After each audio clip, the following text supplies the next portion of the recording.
You ready to get to work?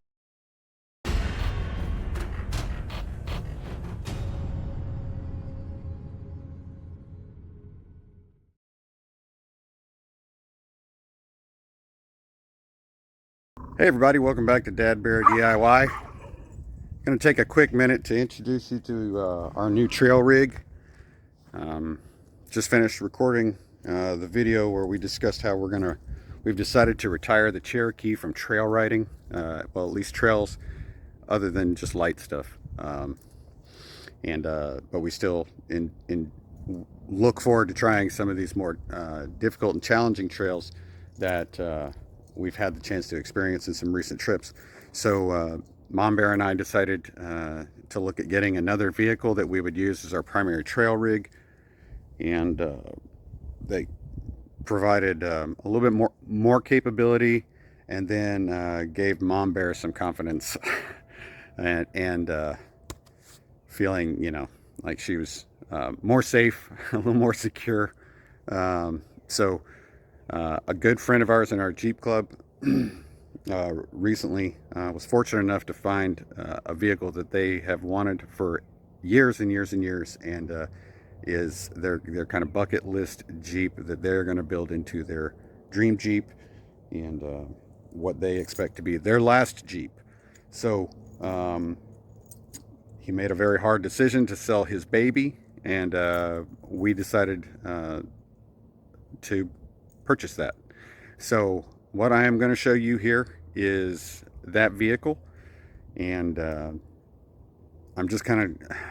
going to do a quick walk around of the vehicle, and then I'm going to try to talk about some of the things that we are aware of that are wrong, that need addressing, and then talk about how, real briefly, because I don't want this to be too long, talk about what this vehicle means as far as the channel goes.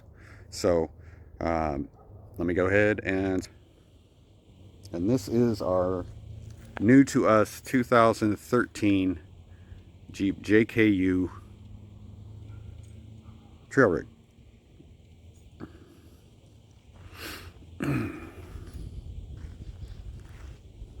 Just gonna do a quick walk around.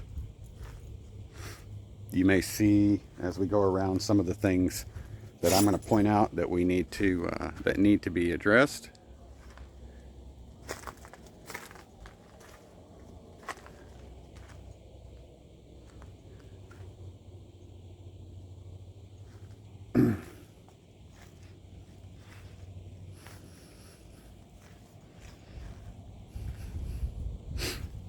This Jeep started out as a Sahara Unlimited.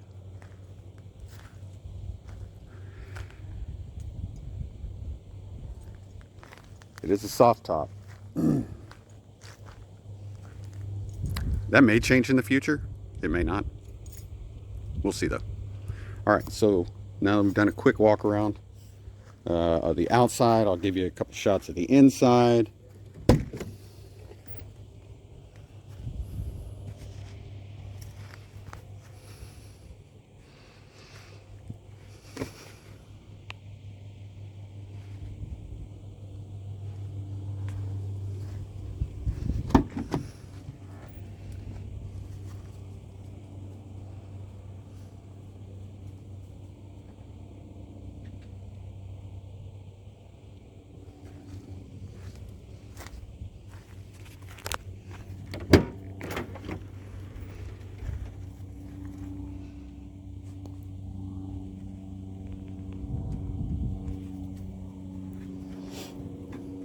All right.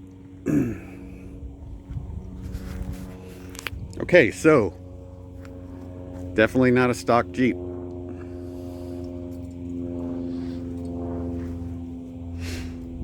It's currently on 38-inch tires. Dirty Life rims, DTO1s.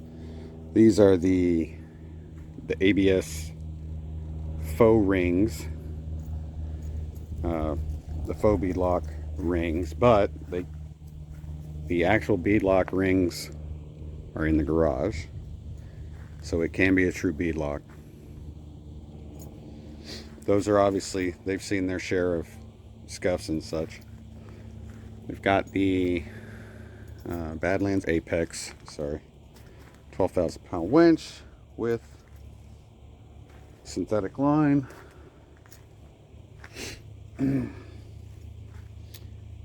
That's an Ultimate 44 Dana on the front, chromoly shafts on the back. I think it's an lift. I forget exactly the height right now. Like I said, chromoly shafts in the back, electric lockers in the front and the back, air compressor tank on the inside.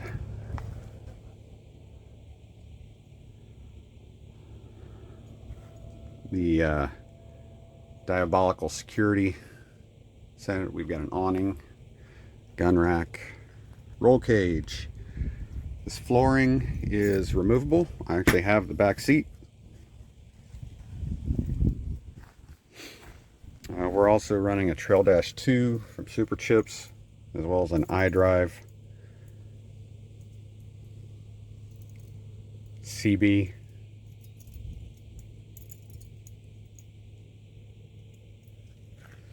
LED stuff. Poison Spider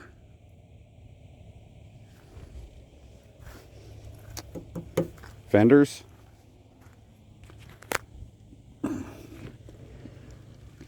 This awesome integrated tire carrier.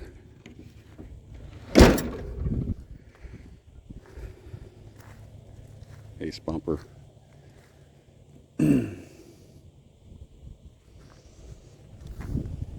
Anyway, that's just some of the stuff. Let me, so let's talk about real quick. Let's go over some of the stuff that I know right off the bat is going to need to be addressed.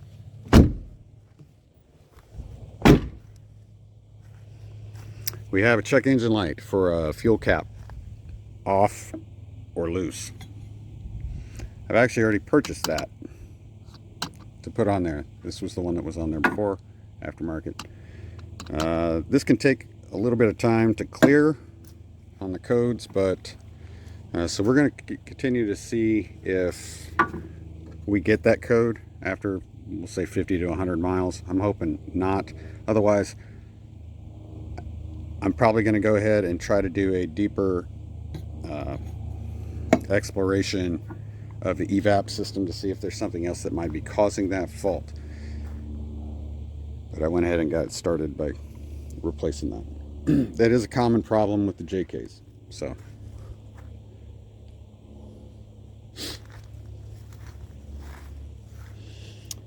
our turn signals don't work.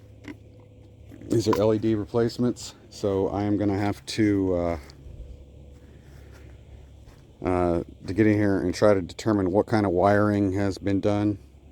I will show you in the future where I think the problem is, and we'll have to work on it. It's in the TIPM, and go from there. Of course, the most obvious thing that's going to need to be addressed is this missing fender. I do have the fender, and this inner wheel well lining, which I have also. So our buddy, when he was out, I don't know what he caught it on, but it actually ripped that steel fender off. I've already kind of banged this pretty close back into the shape it's supposed to be. The main thing I'm worried about now is I need to find a way to flatten out these holes where the rivet nuts were and see if I'm going to be able to reuse those. I don't believe I am, but I think I'm going to have to figure I'll have to figure something out. I am going to explore every option that I can before I consider actually taking this to somebody to fix this. If it's beyond my scope, we'll do that. We'll have a body shop take care of it. It might be expensive, but I'd rather it be done to my level of comfort. And if I can't do that, then I'm willing to let somebody else do that. But that's the big thing.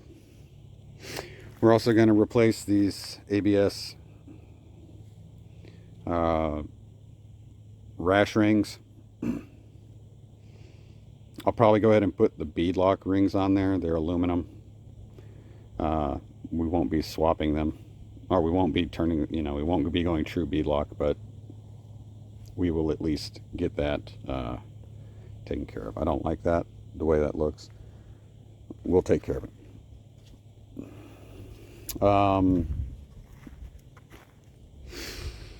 We're also going to be swapping that tire out onto another rim that I picked up on Marketplace, and getting this method wheel back to Dave because he wants to use it for his new Jeep. So Fox shocks on the back, like I said, e-lockers, aluminum radiator in the front, new hoses. There's a bunch of stuff that he had done, and that's going to bring us to what our next what this means for the channel. This is my first Wrangler. I've never worked on a Wrangler, but we will be working on a Wrangler. And the way I thought we could use this on the channel is to share the experience of someone who decided to buy a built rig used versus the opinion that it's better to buy a stock rig and build it yourself. And we'll talk about that. So that's going to be the subject. I bought it built. Will I regret it? What are the problems I run into? Because there's bound to be problems, but this is where we'll be learning those lessons. And I'm looking forward to it. Mom Bear's looking forward to it. We're actually going to get Mom Bear on the trail. In fact, we may be doing that for the first time this weekend, which will be nice. Anyway, we look forward to sharing that experience with you guys, and I hope you tag along to watch. I know this is the whole buy versus built can be a touchy subject. I'm curious what your thoughts are. And again, I haven't gone over. I've just shown you a few things about this Jeep. Once we get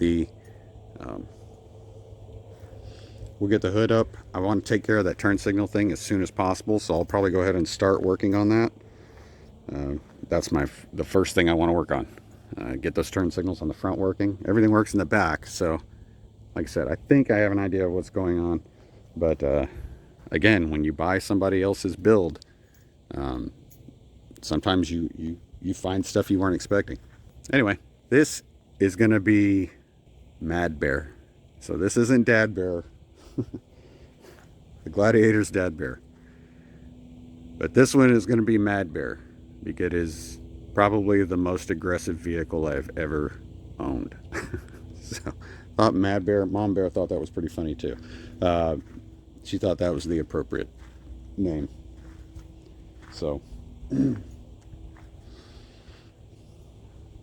I'm always curious to hear what you guys think. Like I said, what's your opinion on build versus buy? If you've got suggestions or experience with some of the problems that I've already talked about or that we come up with, please let me know in the comments. Like the whole thing about the gas cap. And we'll go from there. I hope you guys find this series we do on this 2013 Wrangler interesting. Like I said, I am very interested in hearing your thoughts, your inputs, your tips, tricks, all that kind of crap. Not that it's crap, you know what I mean. But anyway, there will, when it comes time to replace these tires, I'll probably be looking for input. I kind of already have an idea where I want to go with that, but it's really going to depend on like over the next year how